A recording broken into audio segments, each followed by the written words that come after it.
Good morning, dear Shanga. Reverend Odin or Minkong checking in from Skagway, Alaska. Boy, you get so used to doing that little greeting thing that it becomes natural almost when you start doing your Dharma talk here, I just realized.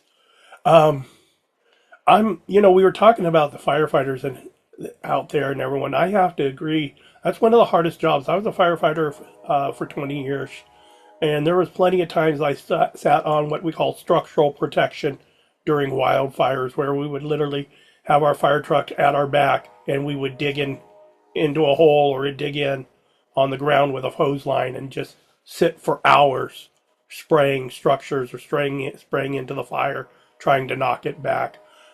Really hard job, very tough work. So deep appreciation for the all those firefighters, all those wildland firefighters out there who are doing such probably a terrific job doing this. That being said, a little bit of update. I am getting ready in late September. I am taking a pilgrimage myself. While I would like to go to the India trip, I'm going to try to connect up to them, but I have the opportunity to go travel Southeast Asia, so I'm taking a 30-day retreat to Cambodia. Then I'm going to hit Vietnam. I might go to Laos. I don't know. I'm going to just see where my budget takes me while I'm over there, and then come back mid-November or December if I like. Who knows? They might convert me to Theravada Buddhism while I'm there. God help me.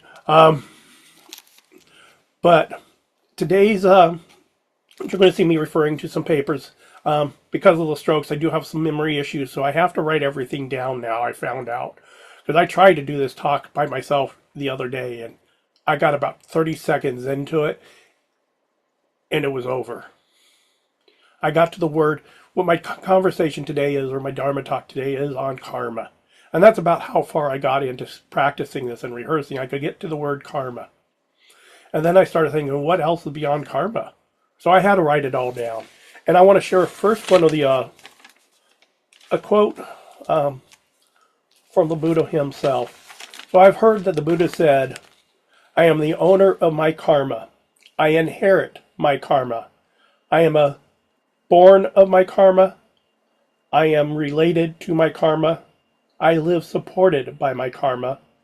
Whatever karma I create, whether good or evil, that I shall inherit. And so karma's definition is, karma is intention with action. This is done deliberately through body, speech, or mind. It is a natural law that every action produces a certain effect. So if we perform wholesome actions such as donating money to charitable organizations, one will experience happiness. On the other hand, if one performs unwholesome actions such as killing a living being, one will experience suffering. In this way, the effects one's past karma determines the nature of one's present situation for life. In Sanskrit, the word karma means action. However, in Buddhism, we treat karma mainly refers to intentions or motivations while doing our actions. This is very prevalent when we, for example, with the killing, we suffer. Not only does that person who murdered someone suffer because they get arrested, but they may also have karmic debt into their next life. And I'll expand on that a little bit later. But so what do we consider for actions? Actions are considered either wholesome and virtuous if they produce happiness for oneself or others, and unwholesome if they cause suffering.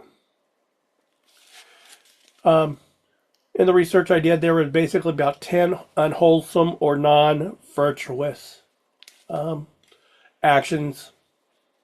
And I'm going to go over these real quick. They are 1, killing. And that seems pretty obvious to me. 2, stealing. 3, sexual misconduct. 4, the telling of lies. 5, tale-bearings. 6 is harsh speech. 7 is idle talk. 8 is greed, 9 is anger, and 10 is wrong views. And a lot of these, in my opinion, just kind of correlate to each other. When you start telling lies, you're doing tail bearing or you're doing harsh speech. So this very much becomes an unwholesome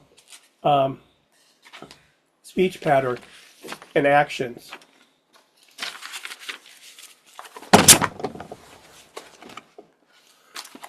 Of course, if we have that many unwholesome actions, there's got to be some way to have some wholesome actions or virtuous. So what do you think? I'm going to just ask around the room, what do we think might be some of those wholesome or virtuous actions? If anybody might want to throw out one. See if anyone's got any thoughts here.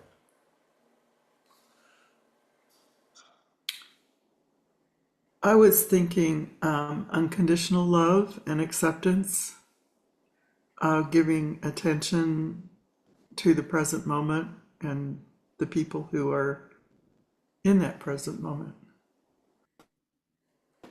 Very good. Thank you, Joe. Very well. Yes. Yes, Donald. Well, I was thinking, been reading lately different eras of time, and there's this common thread about the stranger, taking in the stranger in different ways. And so I think, like, you know, taking those less fortunate in some way. Showing compassion to other people, definitely, very, very much. Um, so in the research I was doing, I did a lot of book looking on this because I trying to strengthen my own education and understanding of things. So the book I was referring to is actually the book Buddhism for Beginners. Terrific book. I thought I had read it, and I was talking with a counselor at our clinic here, and she was wondering if I could bring something to her office so she could start learning a little bit of Buddhism, because she really liked what I was saying about suffering and compassion. And so I started looking at this book, and I realized that I hadn't read it. So I did a speed read of it within the last couple of weeks while I've been trying to comprehend it. So I did find a lot of this in the chapter on karma from there. Um, and then I did some other researching too from other places. But I really did like this book because it gave a great reference to a lot of this stuff.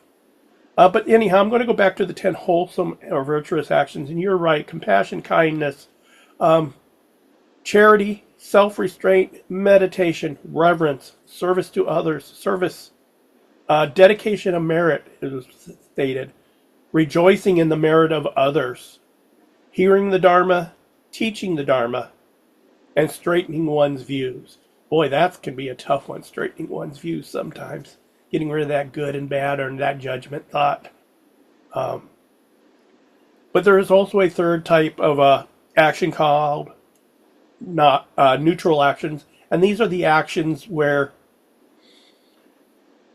such as walking, sleeping, sitting, these actions don't produce any other effect other than what they provide you in the moment.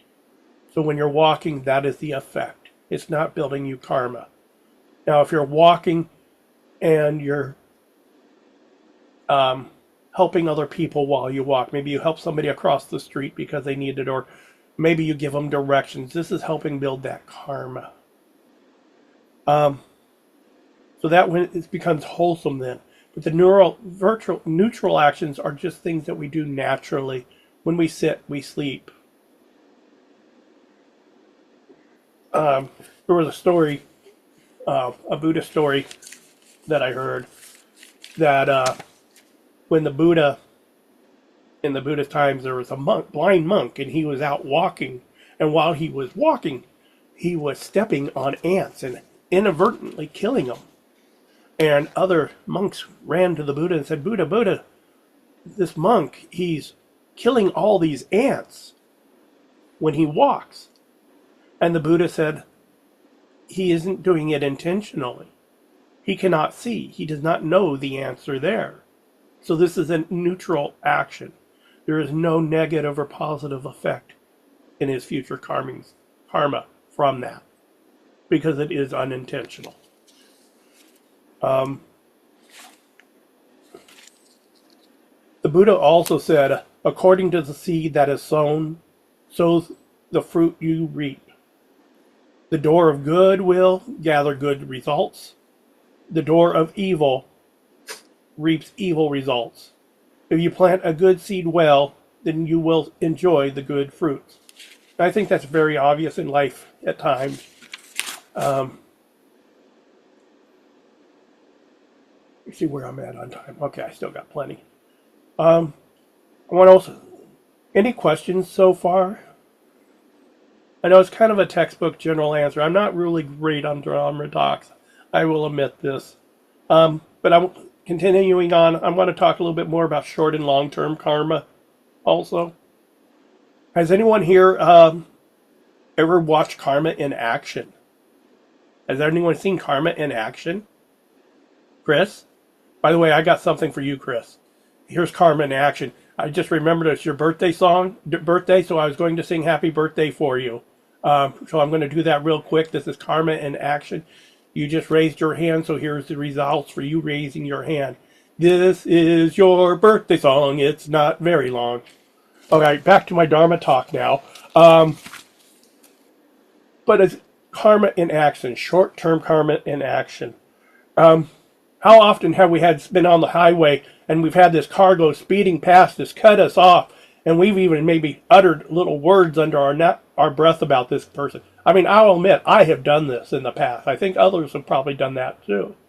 Now, how great does it feel 3 miles down the road when you see that same car pulled over by a cop car and them getting a ticket or even getting arrested for their driving? This is an example of short-term karma.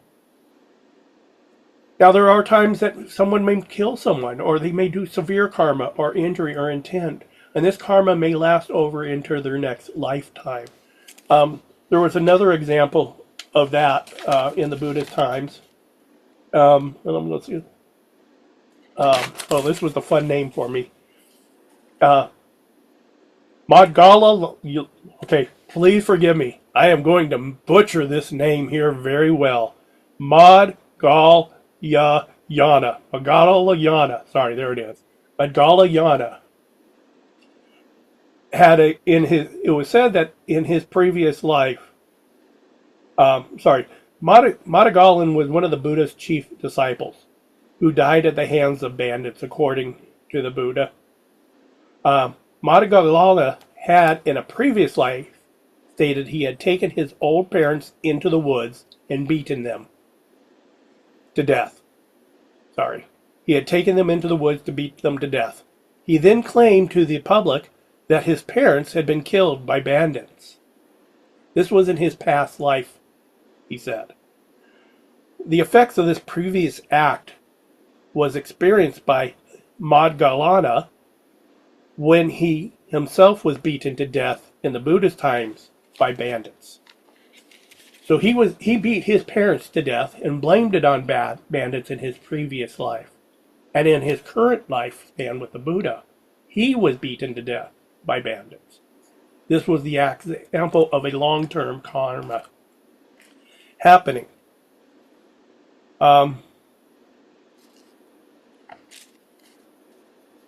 Yes. The law of karma is a natural law of cause and effect. Let me restart that. The law of karma is a natural law of effect, cause and effect beings in their present lives are experiencing. The effects of their past actions or karma. However, it is possible to reduce these past actions through wholesome actions. By present actions, beings can produce new karma with short and long-term effects. The new karma will determine their situation in future lives. In summary, karma is an action with intention. Wholesome actions produce happiness. Unwholesome actions produce suffering.